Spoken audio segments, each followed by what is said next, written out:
Estamos aqui na Drew States.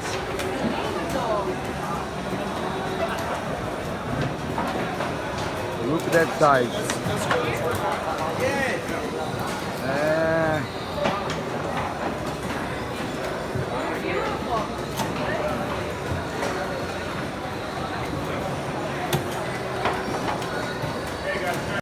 In the United States and all over the world.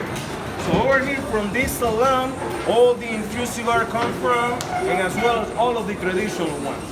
So as you can see, you got a bonchero, which is a male most of the cases, and a roller, which most of the cases are female. And why is that?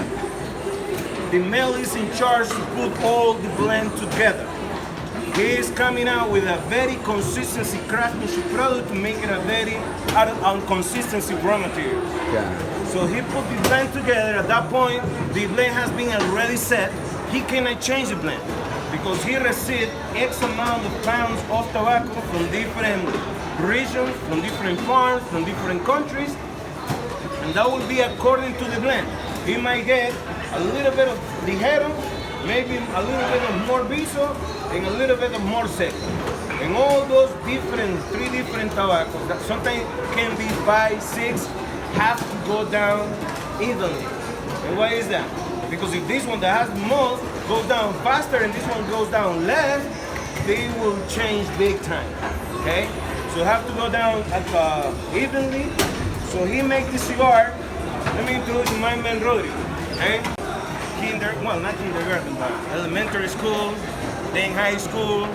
He's a good guy. And my man right here, he makes the Undercrown Flying Pigs. Undercrown. He's one of our top rollers here at Drew State. Undercrown. And he has a lot of experience.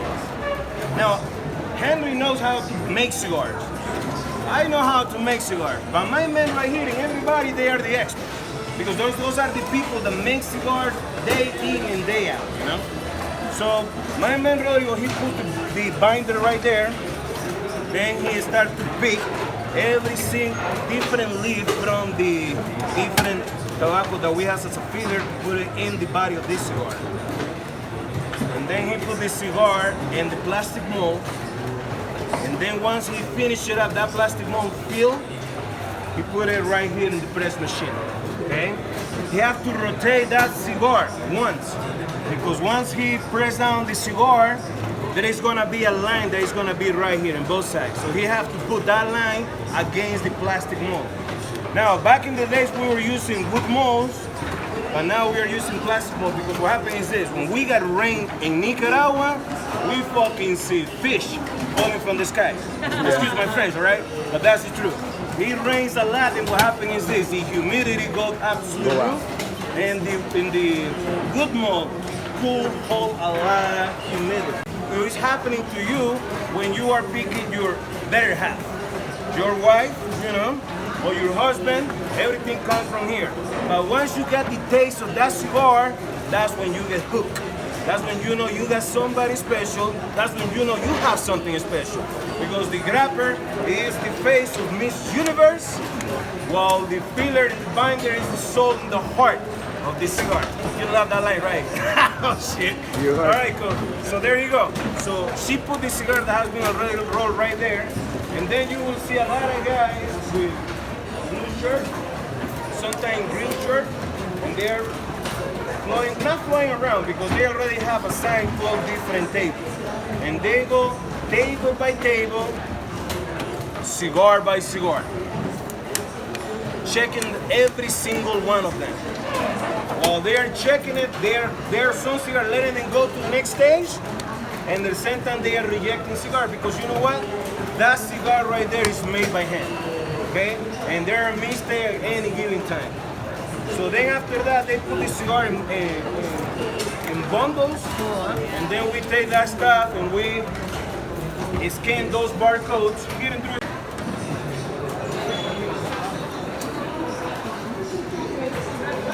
Drew States.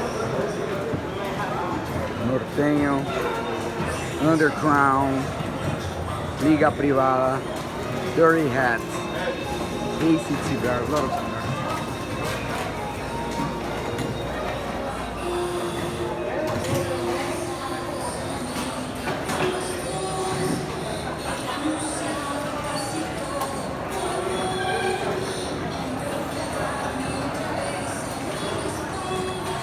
only ladies works. Okay? And one of the things that we have, one technique that ladies are very good at. They are very detail oriented, you know. Matter of fact, the 75% of the people that make cigars the work is done by women, you know. 25% is done by men. So right here, what they are doing, they are selecting the wrapper. You will see different type of variety of wrapper depending on the production of the day. Matter of fact, the production of right now is gonna be the production for tomorrow. I mean, not for tomorrow, for Monday, okay? So what they are doing right there, they are taking out the central vein, and from the central vein, they are gonna come out 2 pieces. Every piece is gonna eventually equal to 1 cigar. Whatever doesn't make as a wrapper, you're gonna be using as a binder. But the idea is to, if you are buying tobacco as a wrapper, you have to obtain wrapper. If you are buying tobacco as a wrapper and you obtain binder, you are moving backwards. You feel me? That means that the guy that was doing the purchase wasn't doing a good job. You feel me? So at the end of the day, just for the fact, and that's the true fact, we don't grow tobacco. What we do have, we have a lot of tobacco supply. And one of the advantages that Drew Estate has is that we have the purchase power. When you have a purchase power, what happens? You pick and choose what you want, you pick and choose what you need, you know? Now, what really put other companies in a disadvantage is that most of the inventory of that tobacco from big time companies like Oliva, Alganorsa, which are the tobacco suppliers, guess what? Big pile of tobacco bill goes to the big guys. And sometimes it's very hard to obtain tobacco. I'm telling you this as a true story for Drew Estate. For us, it was very hard for us to buy tobacco. But everything in this industry, because the industry it's a very small industry. Everything is based on relationships, especially in this town. This town is, I mean, we call it as a Nicaraguan a city, but a city of Esteli compared to a city in the United States or a well-developed country could be considered like a small town, you know? But in this small town, if you want to call it like that, you got like 45 different factories and you got the best well-known brands in the world in cigars in the market that comes from here.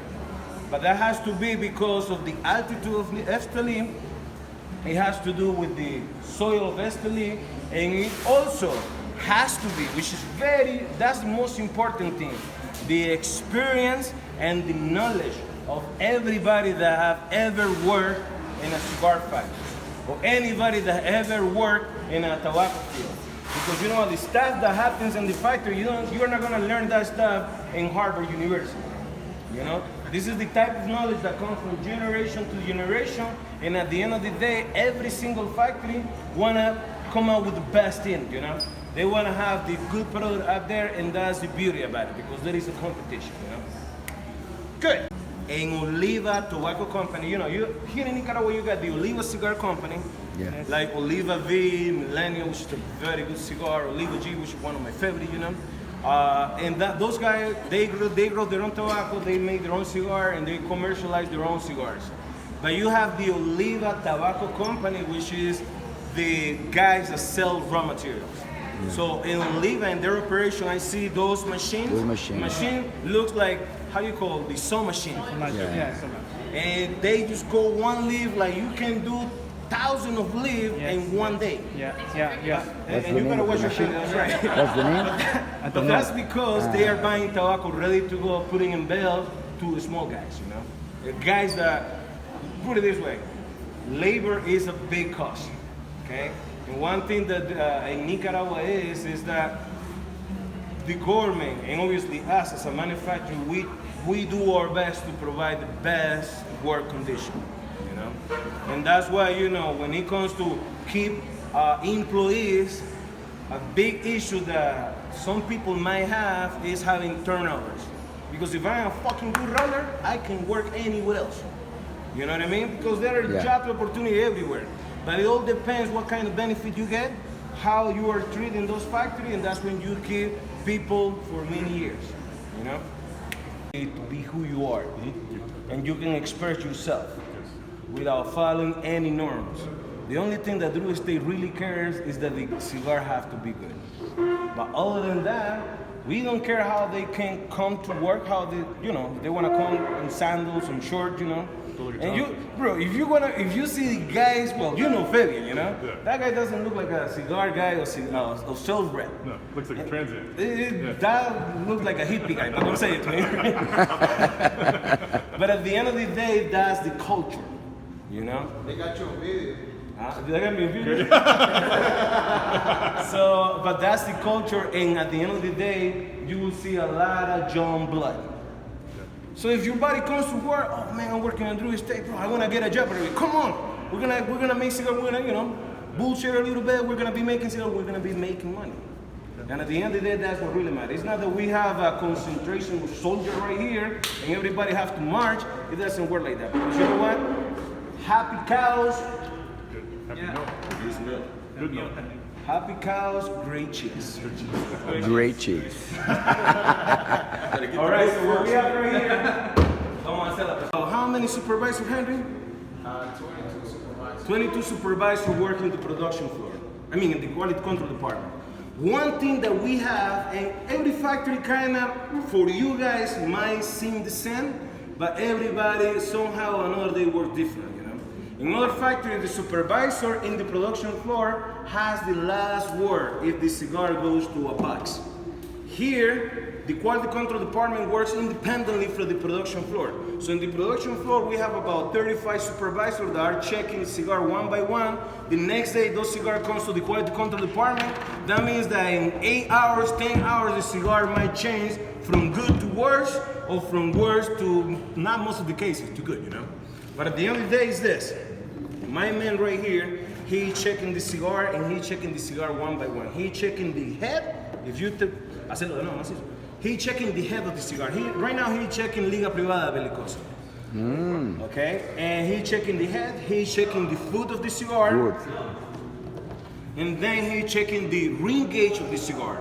Because if the cigar is too fat, that means that those cigars are not gonna fit in that box. You know. Then he checked the length of the cigar because that has to fit perfectly nice. And then he checked the texture of the cigar. La textura ahí como la chequeamos así. So he go with the texture from the head to the foot. This is so important because you know what? Probably some of you have been smoking a very expensive cigar. Okay? Yeah. Some of you guys have been smoking the most well-known cigar brand in the world. But if the cigar doesn't have a good draw, how can you describe that experience, my brother? It's very difficult, huh? To Very smoke this. difficult. It's shit, totally shit. Frustrating. Frustrating. So that means that the cigar sucks, you know? So if the cigar sucks, that means that your experience just got ruined. Yeah. If you were lighting the cigar because you were celebrating your wedding, oh my God. My God. Give me another cigar. So at the end of the day, it's making sure that the draw is good. That's the sign that everybody come back to work. Because right now they were in break.